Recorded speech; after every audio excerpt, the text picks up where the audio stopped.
Salut tout le monde, j'espère que vous allez bien. Aujourd'hui une petite vidéo, donc pour ceux qui ont suivi, c'est normal que je sois habillée de la même façon que la vidéo précédente puisque je tourne à la suite. Je me suis préparé mon infusion parce que j'ai pas le droit de boire du thé comme je suis enceinte. Et donc voilà, je profite d'être entre deux travaux de la maison pour vous faire ce petit story time qui date de l'an dernier. Mais la pilule a fini par descendre et je peux en parler sans chialer. Donc story time qui concerne ma jument Quarter Horse. Pour ceux qui ont suivi, vous l'aviez suivi sur Instagram, j'avais eu énormément de retours, énormément de messages d'encouragement, tout ça, donc c'est vraiment sympa, vous êtes super. Et par contre, il y aura certainement les photos pendant que je vais parler. Si vous êtes sensible, je vous déconseille de regarder les photos. J'essaierai de mettre un petit avertissement au montage juste avant parce que bon, il y a des photos un peu voilà quoi, enfin si vous êtes sensible à la vue du sang, de la chair, tout ça, je vous déconseille. Donc l'an dernier, juste donc en fait j'étais super contente parce qu'avec ma jument on commençait à sortir en stage, à faire des bonnes séances en carrière, enfin pour ceux qui suivent, donc j'ai mes chevaux à la maison. Donc on bossait super bien, on va en stage, tout ça, et peut-être quoi, 15 jours après notre dernier stage, donc on avait fait un super stage veto, j'étais super contente, et 15 jours après, j'ai le veto qui vient pour me la vacciner, donc il venait le matin. Bon, ça c'est bon. Quelques jours avant que le veto arrive, comme c'était la grande sécheresse et que l'été je mets mes chevaux, mes juments deux par deux, parce qu'elles ont des métabolismes différents, donc je mets les deux qui sont sujets à la fourbure à part sur pas beaucoup de, sur un terrain très ras, voire de la terre battue avec du foin, et j'ai deux juments, donc ma quarter et ma trotteuse, qui elles ont besoin de manger, de s'alimenter parce qu'elles travaillent tout ça. Bon, donc il y avait deux clans. Et comme on a eu une grosse sécheresse, j'ai voulu bien faire, je me suis dit bon, de toute façon, puisqu'il n'y a plus rien nulle part à manger, autant les remettre en troupeau comme en hiver, ça, enfin, pour qu'elles se sociabilisent et qu'elles soient bien ensemble. Donc je les mets ensemble. Et dans l'après-midi, déjà ça commençait un peu à chahuter, donc j'ai ma méresse qui commençait à courser ma quarter. Et j'ai pas compris pourquoi d'ailleurs, elle était un peu territoriale tout ça, et bon bah j'ai râlé une paire de fois, et puis après ça allait mieux. Et donc oui, donc c'est le lendemain de ça là, le veto vient le matin à 9h et je m'en vais chercher ma jument en pâture. Et je dis tiens c'est bizarre, elle vient pas. Bon, alors du coup j'avance et je dis oh là là, elle boite. Bon, c'est peut-être pas bien grave. Alors du coup, et plus j'avance, plus je vois qu'en fait elle posait plus du tout l'antérieur. Et elle avait un morceau de steak qui était carrément arraché de son pied. Donc tout le glaume en fait de l'antérieur gauche était arraché. Et donc ça devait dater de au moins quelques heures parce que la chair était un peu sèche, enfin, le sang coulait plus en fait. Donc je l'emmène bien, enfin tant bien que mal, de toute façon il fallait la sortir du pré. Je l'emmène tant bien que mal à l'herbe de pansage pour que le veto puisse faire les premiers soins du coup qui n'étaient pas du tout prévus. Et le vaccin, donc il fait son vaccin, sérum antitétanique, enfin les premiers soins. Et comme c'est pas un veto équin, il me dit bon bah tu vois, dis-moi si j'ai... Enfin, en tant que veto rural, je ferai ça, mais comme je suis pas veto équin, vois par toi-même ce que tu envisages. Donc bon, c'est vrai que bon, quand j'ai vu l'état du truc, je me suis dit je peux pas la laisser comme ça, c'est pas possible, elle va me faire une septicémie, c'est vraiment, je peux pas.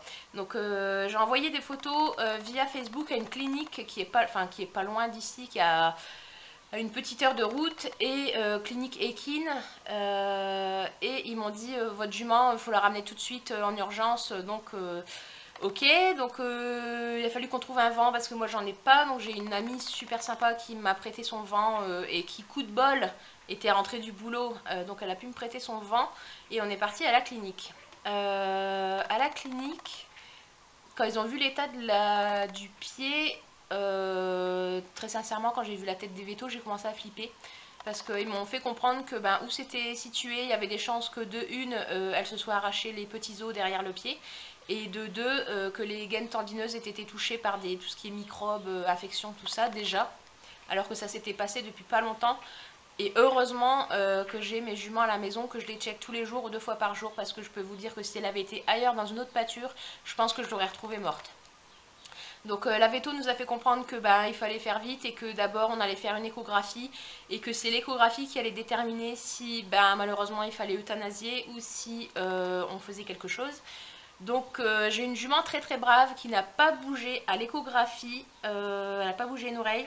Donc gros coup de bol, elle s'est arraché le pied à vraiment quelques millimètres des gaines tendineuses et les petits os n'ont pas été touchés. Et au niveau de l'infection, il y avait vraiment un pipi de chat, quoi. C'était vraiment pas grand chose. Donc on a été super soulagés et après ils ont fait des... Donc entre deux ils ont fait aussi les radios pour les os justement et il n'y avait rien. Donc dans son malheur, elle a eu énormément de chance. Après, donc, on a attendu que la veto parte faire le devis pour les soins, hein, tout simplement parce que ça coûte pas. C'est pas le prix d'une consultation chez le médecin hein, quand on est en clinique équine, surtout pour des soins comme ça. Assez, j'ai envie de dire lourd, mais avec le recul, c'est vrai que c'était entre guillemets pas grand chose comparé à d'autres chevaux, ce qu'ont d'autres chevaux. Et justement, la veto donc, nous ramène le devis, qui était d'un certain montant, à 4 chiffres. Et elle nous dit donc voilà, il faut faire ça, ça, ça, mais on n'opère pas parce que bon, il n'y a pas besoin d'opérer.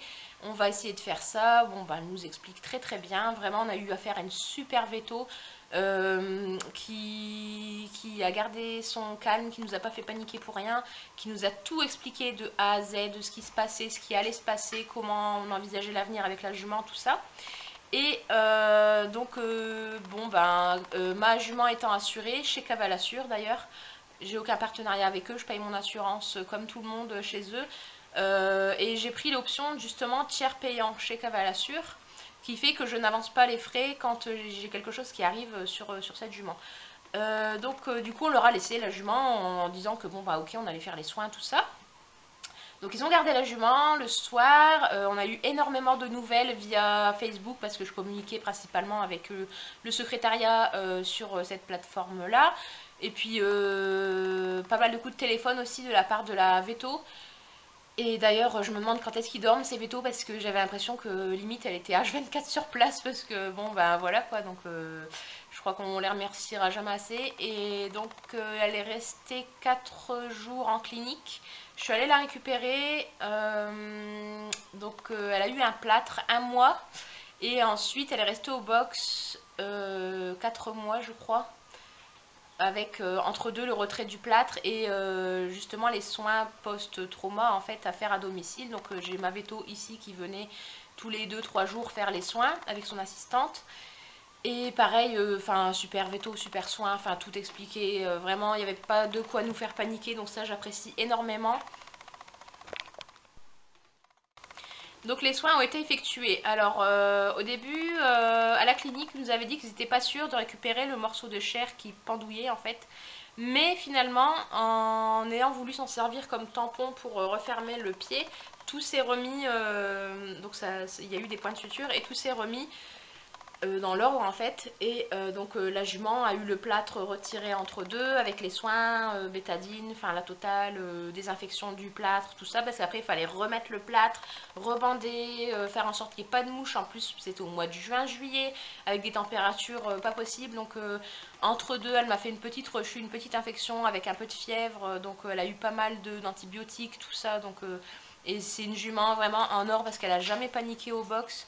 Autant quand elle était jeune, quand je l'ai eue, elle n'aimait pas du tout le box, mais maintenant, ça va. Et là, elle a jamais cherché à se taper dans les barrières ou quoi que ce soit. Donc il faisait super chaud et je me rappelle qu'on lui avait mis d'ailleurs des ventilateurs devant le box parce qu'il faisait une chaleur, c'était insupportable. Et donc voilà, donc elle a eu des soins quelques semaines, peut-être même quelques mois, je me rappelle plus très très bien. Donc après l'accident, parce que je vous expliquerai ce qui s'est passé justement. Et après, elle a commencé seulement à pouvoir sortir à l'automne en main au début pour pas faire l'andouille justement, pour pas se refaire mal dessus. Et après, toute seule en paddock et ainsi de suite, vraiment progressivement, elle a pu ressortir toute seule sur une plus grande zone. Et après, comme c'était l'hiver et que les autres sont rentrés, j'ai pu la remettre avec son binôme. Et puis ça allait. Et Donc après on arrive en hiver, donc elle pouvait toujours pas être remontée et j'ai commencé à la remonter au mois de mi-décembre 2018, début d'année de cette année, début janvier 2019. Et finalement, bon bah elle a pas fait grand chose parce que vu que j'ai ma grossesse qui s'est déclenchée au mois de mars, bon bah on a travaillé 3 mois et puis là bah du coup moi je monte plus hein, jusqu'à au moins février de l'année prochaine, donc là elle est en vacances. Et donc c'est vraiment un tour bête qu'on a eu, donc je vous avais dit que les juments ont chahuté. Nous on a des abreuvoirs en galvanisé, donc c'est des rectangles que vous avez pu voir justement dans ma vidéo on nettoie l'abreuvoir des chevaux en direct ou un truc comme ça. Et c'est un abreuvoir à vache. Et en fait, ce qui s'est passé, c'est que comme ma mérins l'a chahuté, enfin, je pense que c'est à 99% ce qui s'est passé. Donc elle a dû me la coincer dans le coin de l'abreuvoir et en voulant se dégager, la jument a dû atterrir les pieds dans l'eau, peut-être glisser et quand elle a voulu se dégager, elle s'est pris un fer plat qui est sur l'angle en fait de l'abreuvoir. Pardon, de l'abreuvoir. Et du coup, elle s'est scalpé le pied en fait. Donc ça je m'en suis rendu compte en cherchant parce qu'avec le veto quand il est venu il a fait les premiers soins, il a dit faut trouver avec quoi elle s'est fait ça. Bah j'ai oui bien sûr, enfin forcément, surtout que nous ici tout est électrifié et le seul passage où il y a du barbelé c'est du barbelé qui est tendu, qui nous reste à changer, mais il est doublé de fil électrique donc vraiment les juments elles n'ont pas accès et donc je pense que c'est ça parce qu'il y avait plein de sang sur ce coin d'abreuvoir. Il y avait une mare de sang au pied de l'abreuvoir, donc je me suis dit à tous les coups ça s'est passé comme ça.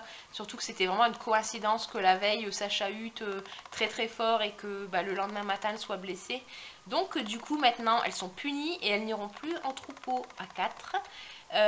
Donc c'est 2 par 2 hiver comme été maintenant parce que justement depuis ce jour-là, les seules fois où j'ai voulu les remettre à 4, c'est pareil, ma mère elle a pris en grippe ma quarter, je sais pas pourquoi, parce que depuis que j'ai ma quarter, donc là elle est de 2014, moi je l'ai eu en 2015, à 1 an et quelques je crois, et elles ont toujours été ensemble et je sais pas pourquoi elle me l'a pris en grippe depuis l'année dernière, je sais pas.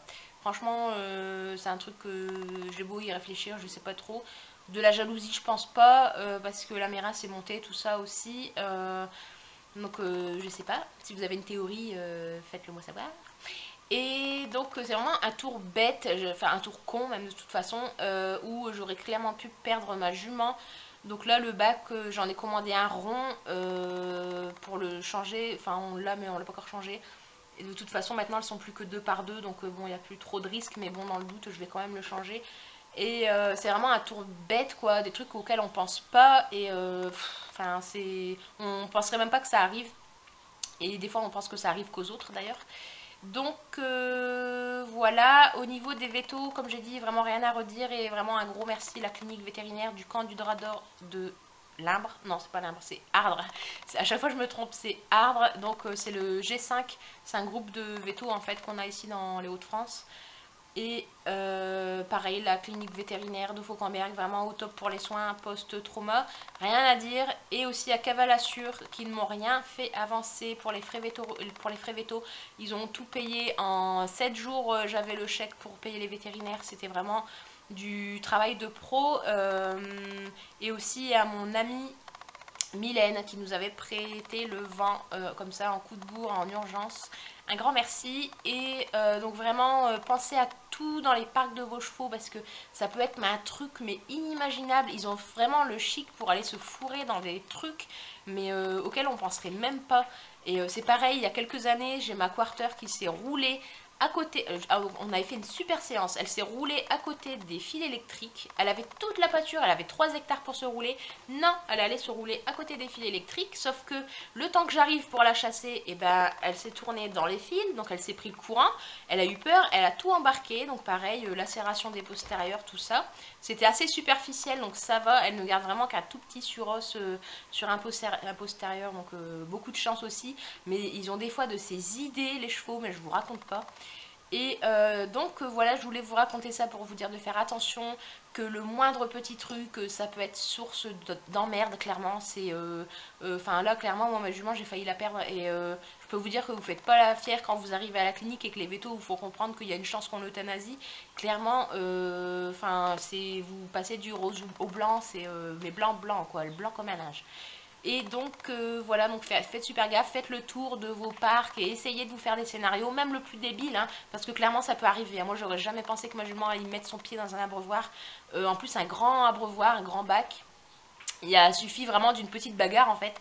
Et donc voilà, et un conseil aussi, alors ok ça coûte des sous tous les mois, mais assurez vos chevaux. Parce que là je peux vous dire que quand vous devez avancer un peu plus de 3 000 € de frais de clinique, elle n'a pas été opérée, hein. Donc entre les soins cliniques et les soins post-trauma, il y en a eu à peu près pour 3 000 €. Je peux vous dire que vous êtes content de ne rien devoir avancer. Clairement ça m'a coûté entre 300 et 400 € de ma poche, parce qu'il y a des soins qui n'étaient pas pris en charge. Ce qui n'était pas pris en charge, c'était les copeaux et l'hospitalisation, donc l'hébergement en fait, hein, en clinique. Donc ça, je l'ai payé de ma poche, mais le reste, Cavalassure a vraiment assuré. Et là-dessus, et ils ont été vraiment au top, au téléphone, par mail, n'importe quand j'ai pu les appeler, ils étaient vraiment franchement comme ça quoi. Donc voilà, assurez vos chevaux, ça coûte un petit peu d'argent, mais quand il y a une connerie qui arrive, vous êtes vraiment content de les avoir assurés. Sur ce, je vous souhaite une très bonne journée et je vous dis à très bientôt. Salut!